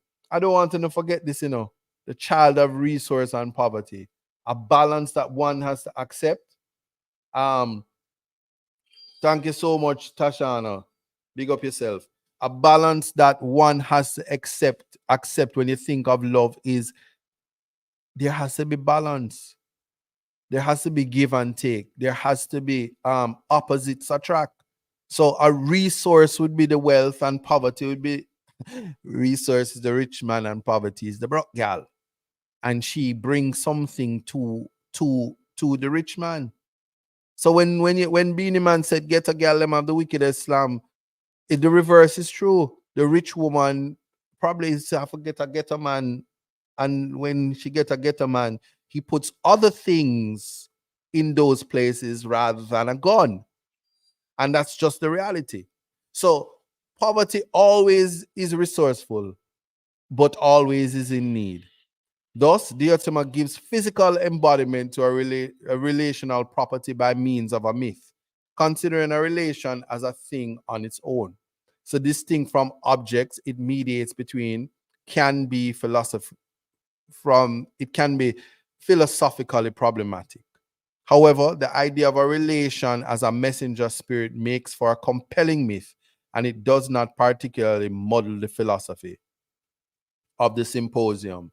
But in more logically rigorous systems, it becomes difficult to account for relations as things in one's ontology. So you can reject it because we know that there are 8 forms of love. We know how not to fall into the trap, the rat trap. Megawatt Volt says she brings something different to the table. Ghetto slam. Great scenario, Isaac. Because ghetto girls have the wickedest slam. And when one of the biggest thing is a uptown woman will have to say, how could you? How could you get a girl? But she has the wickedest slam. And the money have to spend, and Valentine's Day, the Ludi love is what comes out because you have to spend Birkin bags because she has the wickedest slam. Yes.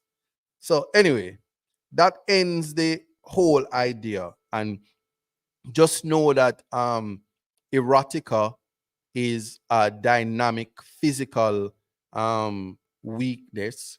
One should pick their poison. Hopefully your poison is not KFC. And as you pick your poison, um, you tend to find that if the poison that you pick is harmful to you, then it can't be virtuous love. That which is harmful can never equate to love. Just ask Tina. She says, what love got to do with it? Because she was getting some serious mistreatment, which she was allowed to escape from domestic violence. And this is a reality. And so many other persons who suffer in silence. And empowerment is to find self-esteem and have the power to walk away by having self-love. These are things that is so important in finding the balance and understanding. And so again, the question to you would be, how long does it take to fall in love in light of what you know? And if Pragma says it takes a very long time to get to that stage, then what's happening in the space where we know that you are successful when you pass the stage of 18 months in a marriage, But even 10 years in a marriage, you have to deal with cheating, you have to deal with infidelity, and on both sides. And some people can't handle what them dish out. So a man will cheat right through, and then when his woman cheat, he can't manage it.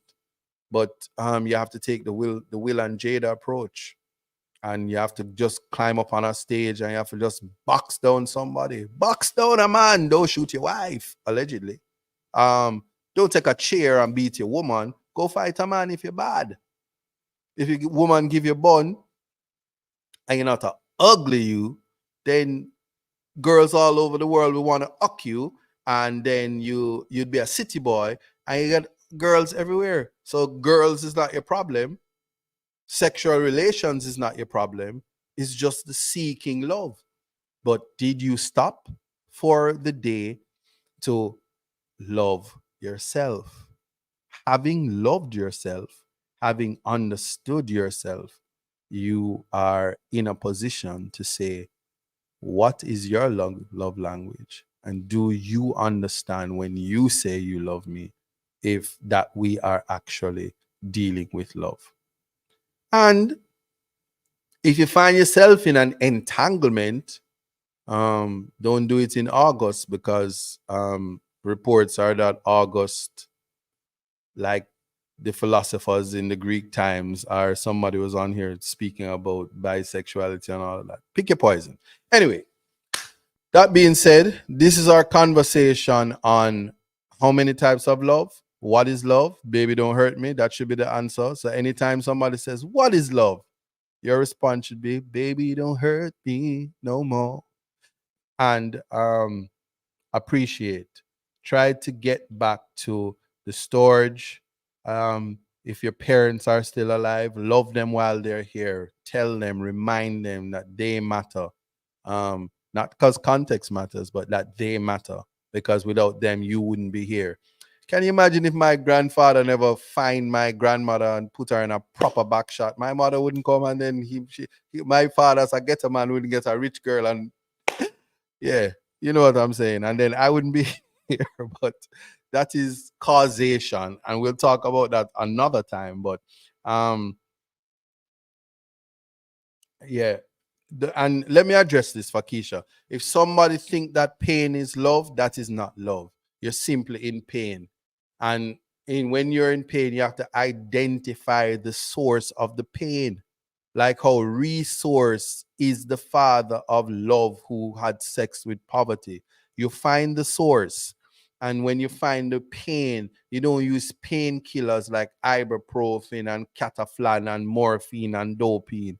What you are to do is to remove the cancer, remove the sore, remove the pain, and live towards a healthy, happy life.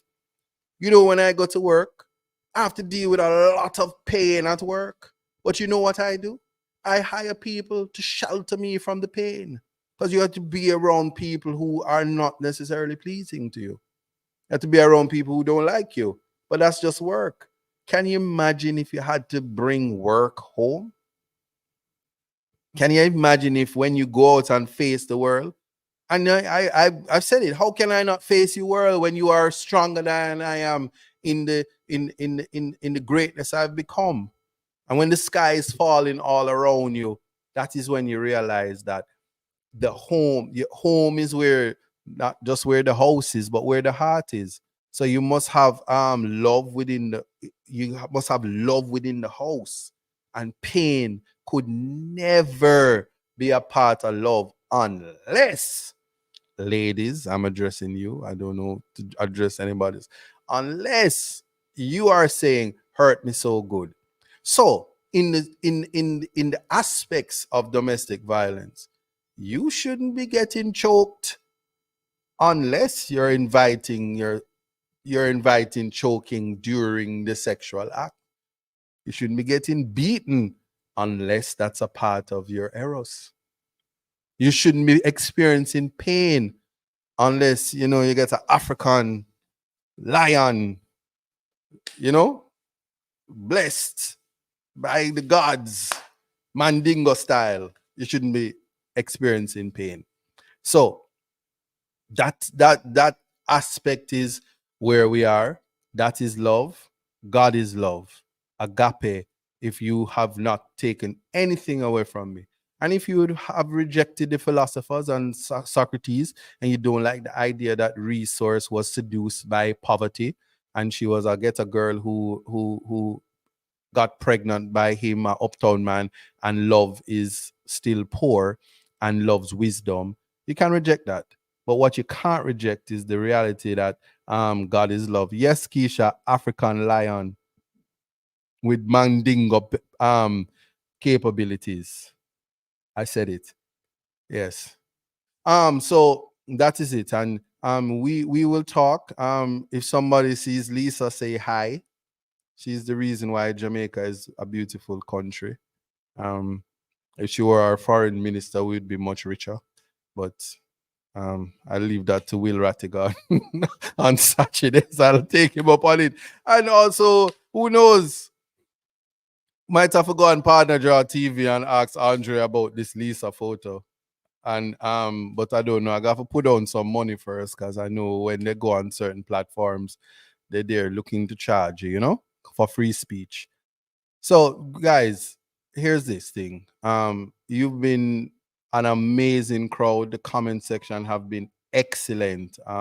Thank you for giving me the opportunity to express to you my understanding of love, sharing my thoughts on love, and knowing that I have to go out there and make my money, because you know the girls want Birkin bags and Bentleys, and so they can make songs and big you up, so you can be the biggest man in the world, African giant, because you can buy 6 Birkin bags down at Kingston. But I will see you guys next week. Still, I tell you, my intention is to take calls, but the time is short. And so BCA, before I go, BCA says, what about mental illness? We spoke about that earlier. Mania, manic love, the hothead, madman and mad girl them, obsession, obsessive love. And calligraphy says, so what kind of love exists between you and KFC? You see, the love between me and KFC is when you know that you don't want to be hungry. And so you pull up to the drive-through, and you know there's a feisty girl, but you can't see her. And she said, what you want? And you say, can I get a 6-piece barbecue? We don't have no barbecue. What else you want? We only have original and spicy. And then you say, ma'am, do you have barbecue wings? She said, nothing barbecue, nothing already. I'm going to go my yard, hurry up and order. And he says, okay, ma'am, is it possible? Is there any coastline there? Yeah, how much you want? I says, but one comes with the meal. Can I get an extra? She said, no, come with the meal. I went, no big deal you order. I said, no, I order big 6. Because every time I had a big 6, I know that there are 6 people sitting in parliament and they don't show themselves, and they're corruption babies. So every time I eat 6 pieces of chicken, I take up one and I say, I wonder is which one of them. But anyway, when I'm done, I make sure I speak like this, because I don't want nobody to interrupt my food. I don't want nobody do me nothing. So I be nice to the people in the box, the face the girl, and you know the chicken nice because they hire face the people. And people are telling me about Popeyes. But when I think of Popeyes, I think about Lisa. That's another thing. But tell you what, see you guys next week for Context Matters, where we will talk about something more exciting than love.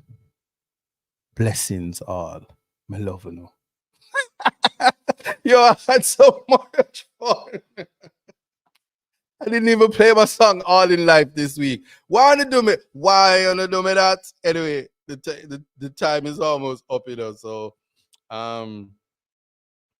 yeah, that's that. We here. We out of here. Take care, everybody. And yeah, I see you when I see you. That's the truth. This was Context Matters with Isaac Buchanan. And I will see you guys next week. Listen, the comment section was really lit today. Why not so nice? Oh God, man, why not so nice? I swear. You guys are the best. And yeah, I still need, you guys never heard it, so I'm gonna try to let y'all hear it while the time run out. Yeah, I think so. Blessings.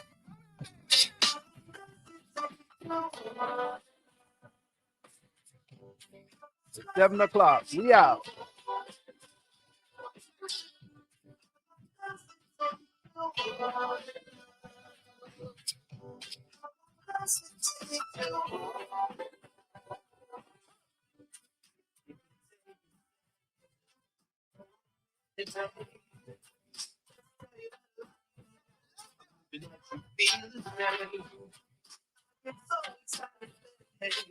And we gonna need.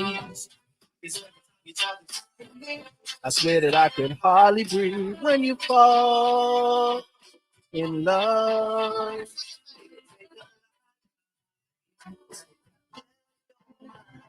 Tell me how long.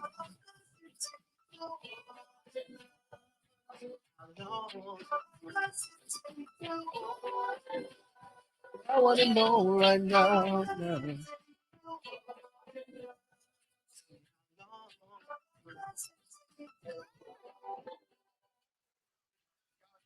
Zombo!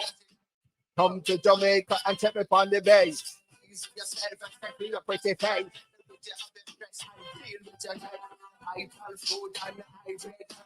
Into my room, don't want no disturbance.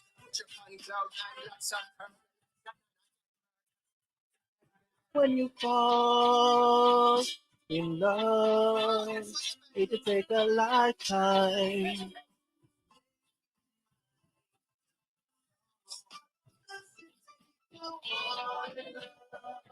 How long?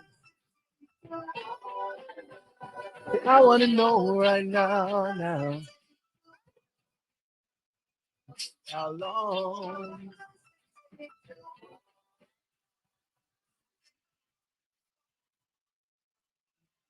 I man could have played by Bali. I would say that.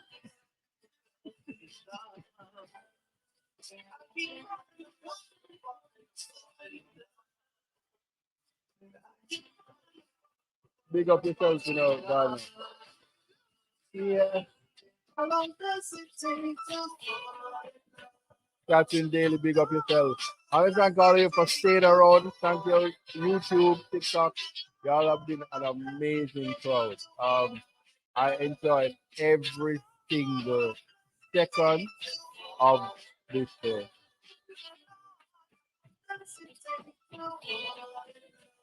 Said I want to know right now. Just give me a reason, baby. And tell me how long. Baby, baby. That is it.